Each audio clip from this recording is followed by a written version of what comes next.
अस्सलाम वालेकुम and welcome back. कैसे आप सब लोग? उम्मीद है सब खैरियत से होंगे, ठीक ठाक होंगे। अच्छा, आज की वीडियो में मैं आप लोगों के साथ शेयर करने लगी हूँ पंजीरी की रेसिपी, जो कि हम लोग जो है घर में बना रहे हैं। तो आपको पता है कि पंजीरी के कितने फ़ायदे होते हैं। तो यहाँ पर मैंने पहले जो है वो एक कढ़ाई में ले लिया था देसी घी, और उसके अंदर मैंने डाला है 1 कप सूजी का। और अब मैंने देसी घी के साथ सूजी को जो है ना वो ब्राउन कर लेना है, भून लेना है। अब इसका कितना कलर रखना है, डार्क रखना है, लाइट रखना है, ये अब आपकी अपनी मर्ज़ी के ऊपर है। अगर आप लोग बहुत ज़्यादा ब्राउन खाना चाहते हैं, पंजीरी का कलर आपको ब्राउन ब्राउन पसंद है, तो आप थोड़ा इसको ज़्यादा भून लें, और कम पसंद है तो आप थोड़ा कम कर लें। बहुत सिंपल से इसके स्टेप हैं, 2-3 स्टेप हैं इसके।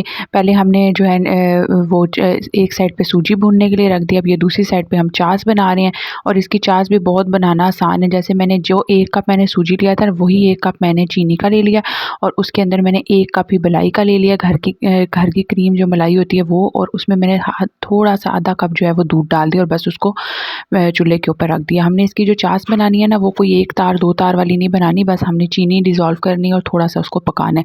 उसके बाद ये जो है ना, ये मैं इसके अंदर, जब मेरी सूजी हल्की सी ब्राउन हो गया, तो मैं इसके अंदर अब ऐड कर रही हूँ निशास्ता।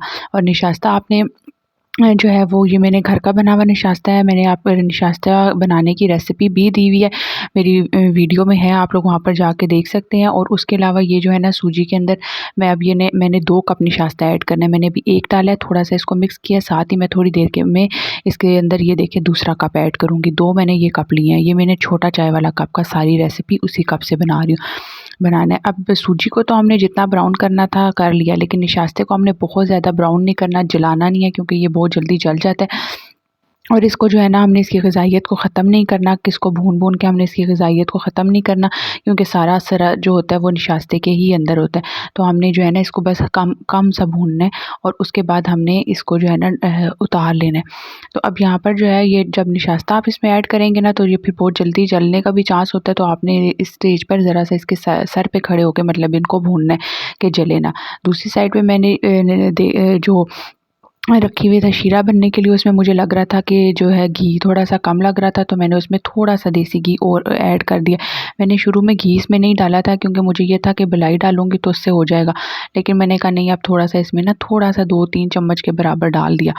तो यहाँ पर जो है वो मैं कोई एग्ज़ैक्ट मेज़रमेंट के साथ रेसिपी नहीं दे रही, बस अपने ही जो है ना वो अंदाज़े के साथ मैंने बनाया था, लेकिन फिर भी ये था कि बहुत अच्छी बन गई थी।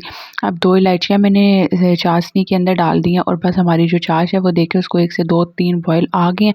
तो बस हम इसका चूल्हा बंद कर देंगे। देखेंगे चीनी डिज़ोल्व हो गया, तो बस हमारी चाशनी तैयार है। कोई इसकी हमने 1 तार 2 तार वाली चाशनी नहीं बनानी।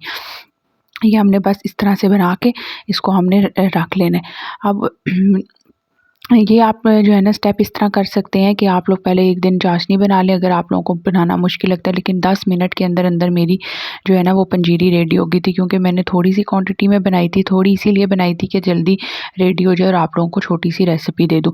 और अगर ज़्यादा क्वांटिटी बनानी हो तो इसी की चीज़ों की तादाद को आप डबल ट्रिपल कर सकते हैं। अब यहाँ पर देखिए, जो ही सूजी और निशास्ता भुन जाएगा, उसको फ़ौरन हमने दूसरे बर्तन में शिफ्ट कर लेना है, क्योंकि अगर इसी गर्म कढ़ाई में ही रहने दिया तो वो फिर जलती रहेगी नीचे से। इसलिए हमने इसको फ़ौरन से जो है ना दूसरे बर्तन में शिफ्ट कर लिया था। अब क्योंकि निशास्ता भी भुन गया था, सूजी भी भुन गई थी, उनकी अच्छी सी खुशबू एक आने लग गई थी। अब इसके अंदर मैं ड्राई फ्रूट ऐड कर रही हूँ। ड्राई फ्रूट आप जो मर्ज़ी ऐड कर लें। मैंने थोड़े से बादाम और मूँगफली ऐड की है, आप लोगों को चाहिए तो काजू ऐड करें, पिस्ता, जो भी चीज़ आप ऐड करना चाहें, आप ड्राई फ्रूट इस स्टेज पर इसके अंदर ऐड कर सकते हैं। और अगर ड्राई फ्रूट आप भूनना चाहते हैं, तो आप इनको 1 से 2 चम्मच देसी घी में इनको भून भी सकते हैं। तो मेरे पास वो मूँगफली जो है वो रोस्टेड थी, तो इसलिए मैंने कोई उसको भुनाई नहीं की। अब हमने देखें क्या करना है कि अब हमारा चूल्हे का काम ख़त्म हो गया। अब हमने इन दोनों चीज़ों को जो है ना वो अलग से हाथों से ये इस तरह अलग से उतार के, गरम-गरम है, सूजी भी गरम है और चाशनी भी हमारी गरम है, हम इन दोनों को मिक्स कर देंगे। अब साथ-साथ मैं थोड़ी-थोड़ी चाशनी ऐड करती जाऊँगी, साथ-साथ मिक्स करूँगी। ये इसका बहुत परफेक्ट तरीका है कि अगर आप लोग सारा ड्राई इंग्रीडिएंट्स को चाशनी में ऐड करेंगे ना, तो आपको समझ नहीं आती। जब नए-नए जो बना रहे होते हैं उनको अंदाज़ा नहीं होता चाशनी ज़्यादा है, थोड़ी है, तो वो फिर आपकी ढीली-ढीली बन जाती है। तो यहाँ पर जो है वो मैंने जब साथ-साथ हम चाशनी ऐड करेंगे, साथ-साथ मिक्स करेंगे, तो उससे ये होगा ना कि आपको एक परफेक्ट जो है ना वो बर्फ़ी की शेप वाली जो है वो मिल जाएगी पंजीरी। तो यहाँ पर अब मैंने देखे थोड़ा-थोड़ा ऐड किया था और मुझे लग रहा था कि बस अब चाशनी को डालने की ज़रूरत नहीं है। मेरी चाशनी जो बच गई थी ना थोड़ी-सी, वो मैंने एक छोटे से बर्तन में डाल के फ्रिज में रख दी। ये आप जो है ना ये ज़ाया नहीं होगी। अगर आप लोग अगेन पंजीरी बनाएँ उसमें यूज़ कर सकते हैं, नहीं तो सर्दियों में तो आपको पता है हलवे वगैरह बनते रहते हैं, गाजर का हलवा बना सकते हैं, उसमें डाल लें। किसी भी चीज़ में आप ये जो है ना यूज़ कर सकते हैं। इसमें कोई ऐसी चीज़ नहीं है कि आप लोग इसको किसी और, तो ये मैं छोटे से बर्तन में डाल के फ्रिज में रख दूँगी। नेक्स्ट इंशाल्लाह मैं गाजर का हलवा जब बनाऊँगी तो मैं उसमें इस चाशनी को यूज़ कर लूँगी। अब यहाँ पर देखिए मेरी यहाँ पर रेडी है। इस स्टेज पर अगर आप चाहें तो इसके आप लड्डू भी बना सकते हैं, लड्डू की फॉर्म में बना के रखना चाहें लड्डू बना लें। बर्फ़ी की बनानी है तो उसको आप पूरी ट्रे में फैला के कटिंग कर लें तो बर्फ़ी बन जाएगी। और अगर आप लोगों ने इसको ड्राई ही रखना है, ऐसे ही रखना है चम्मच के साथ खाने के लिए, तो फिर आप इसको इसी तरह से ही जो है ना वो छोड़ दें और ये जब ड्राई हो जाएगी तो उसके बाद आप इसको चम्मच किसी बॉक्स में भर लेना और फिर आप चम्मच की मदद से इसको खा सकते हैं।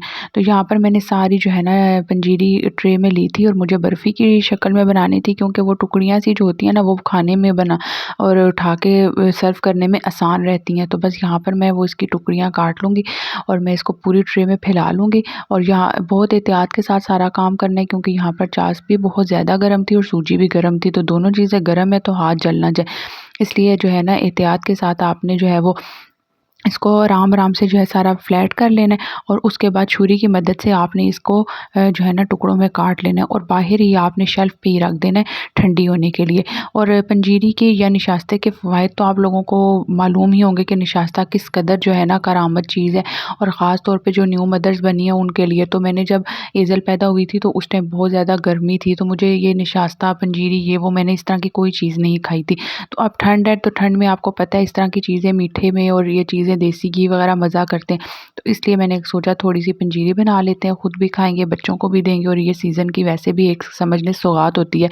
पंजीरी होगी, गाजर के हलवे, ये वो सब कुछ। तो फिर मैंने यहाँ पर थोड़ी-सी बनाई थी, तो थोड़ी बनी है, लेकिन इंशाल्लाह रेसिपी बहुत आसान है। नेक्स्ट टाइम यूँ ही ये ख़त्म होगी फिर और बना लेंगे। कोई जो है ना वो टाइम कंज्यूमिंग वाली रेसिपी नहीं है, छोटी-सी रेसिपी और बहुत ही मज़े की। जितनी देर मैंने आपको वीडियो दी है ये इतनी ही रेसिपी है। तो चलें मैं चलती हूँ, मुझे दें इजाज़त। अल्लाह